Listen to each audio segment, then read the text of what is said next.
हमारी सिरा इशारो न्यूज़ मां अलादा शेख अॼु असां दीनपुर में मीर शफ़ीक़ ख़ान खोसे साहब जन जी दावत में मौजूद आहियूं। हिते मौजूद आहिनि JUI मरकज़ी जनरल सेक्रेटरी मौलाना अब्दुल गफ़ूर हैदरी साहब।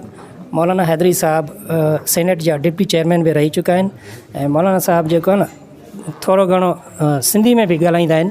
असां ॿ टे जुमिला सिंधी में साईं खां पुछंदासीं, बाद में जेको आहे उर्दू में। साईं तव्हांखे वेलकम कंदा ठुल अचण ते। ऐं मीर शफ़ीक़ साहब अन JUI खे जॉइन करे चुको आहे। इन में तव्हांजी बि कोशिशि शामिल रही आहे ऐं उम्मीदवार तौरु बाज़ाब्ता तौरु तव्हां कहिड़े क़िस्म जी का जुमिला ॿ टे? बिस्मिल्लाहिर्रहमानिर्रहीम।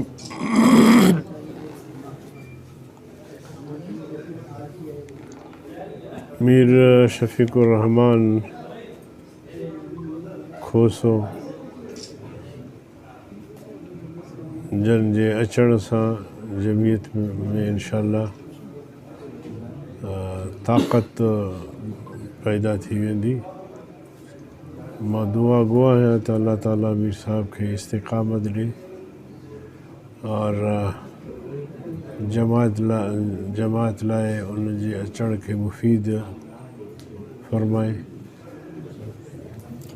मेहरबानी हैदरी साहब, आप डिस्ट्रिक्ट जैकबाबाद की सियासी सूरत हाल से वाकिफ़ हैं। डिस्ट्रिक्ट जैकबाबाद में आपके जमात के मुतवक्का कैंडिडेट्स कौन से होंगे? यहाँ कुछ दोस्त हजरात कैंडिडेट्स मुतवक्का मौजूद भी हैं, अगर आप उनसे। देखिए, मैं आपको वाज़ रखूँ कि जमीयत उलमा इस्लाम का तरीक़ेकार बाकी जमातों से बिल्कुल भी मुख्तलिफ है। बाकी जमातों की क़ियादत जिसको भी चाहे नामज़द करे, वो इसका लिहाज नहीं रखते कि फिर ज़िले वाले उससे मुतमईन है या नहीं, तहसील वाले मुतमईन है या नहीं। हमारे यहाँ ऐसा होता है कि ज़िले से तजावीज़ आते हैं कैंडिडेट्स की सूबे को। सूबा उन तजावीज़ का नोक पलक ठीक करके फिर वो हमें भेजता है, फिर हम भी जांच पड़ताल करते हैं। उसके बाद फिर हम फैसला करते हैं और टिकट जारी करते हैं। और हमारे यहाँ जो भी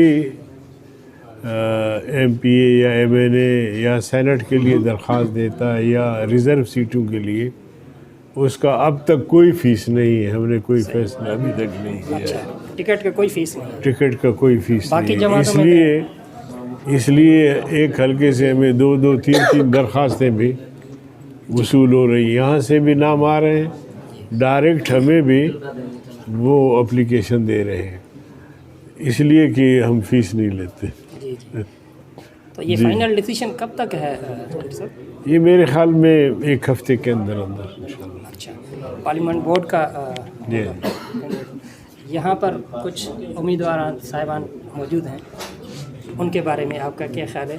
वो खुश रहे इंशाल्लाह। हम हमेशा चाहते हैं कि ऐसी शख्सियात, ऐसे लोग हमारे टिकट होल्डर बने जो सीट भी निकाल सके और जमात के टिकट पर इलेक्शन लड़े। तो कोशिश हमने ये की है, और आपके इलाके में तो आपको पता है हमने बहुत सारी ऐसी शख्सियत को टिकटें भी दी। ये अलग बात है कि उन्होंने बेवफाई की, जितवाया हमने और कहीं और चला गया। आप कंदकोट की बात कर रहे हैं? बस आप समझा करें ना, हर बात तो इस तरह नहीं होती। हैदर साहब का पूरे सिंध में टारगेट क्या है? कौमी असम्बली और सूबाई असम्बली की सीटें कितने जीतने का मतलब आपने? देखिए, हम तो भरपूर इलेक्शन लड़ने का इरादा किया है। माजी से भी बढ़ चढ़ कर इंशाअल्लाह अब की बार हम हिस्सा लेंगे। और ये 4-5 साल में जो जमात ने तरक्की की है, नए लोग भी आए हैं, नज़म भी बड़ा आगे चला है, तो मुझे तवक्को है कि इस दफ़ा हम सिंध से, पंजाब से भी सीटें निकाल लेंगे। सिंध से कितनी मुतवक्का है सर? अब देखिए ये तो फिर इलेक्शन पे इसका दारोमदार है। मैं तो समझता हूँ कि हम बहुत सारी सीटें निकाल लेंगे। हमारे डिस्ट्रिक्ट जैकबाबाद में आपको क्या महसूस हो रहा है, कितनी सीटें आप निकाल सकेंगे? देखिए ये तो पूरा तजिया तो लोकल साथी कर सकेंगे, लेकिन जो शख्सियत जमीयत में आए हैं जी, मैं समझता हूँ कि उनकी वजह से हमारी काफ़ी सीटें निकल सकती हैं। अच्छा। मीर शाहजैन बिजरानी साहब भी हैं, हाफिज़ साहब रबनवाज चाचर साहब भी हैं। शाहजैन साहब जो है ना, अभी उन्होंने बताया मेरे बेटों से उनके पहले से राबते हैं। जी जी हाँ, एक दोस्ती का एक रिश्ता है इस्लामाबाद में, जब इनके वालिद साहब रहते थे। तो अल्हम्दुलिल्लाह शख्सियत जो है, दरअसल ये है कि एक जमात का अपना वोट होता है, जी फिर शख्सियत के अपने भी वोट होते हैं, तो वो मिल मिला के जितवाने की पोजीशन में होते हैं। तो अल्लाह ताला इस्तिकामत दे, और हम चाहेंगे कि ज़िली जमातें और सूबाई जमातें हमें सिफारिश भेजें। जी बड़ी मेहरबानी हैदरी साहब। नाज़रीन, मौलाना अब्दुल गफ़ूर हैदरी साहब जन जी ॻाल्हि ॿुधी मुख़्तसिर। साईं जन सुभाणे वारी जलसे में वरी ख़िताब वग़ैरह कंदा। तेसिताईं असांखे इजाज़त ॾींदो। अल्लाह हाफ़िज़।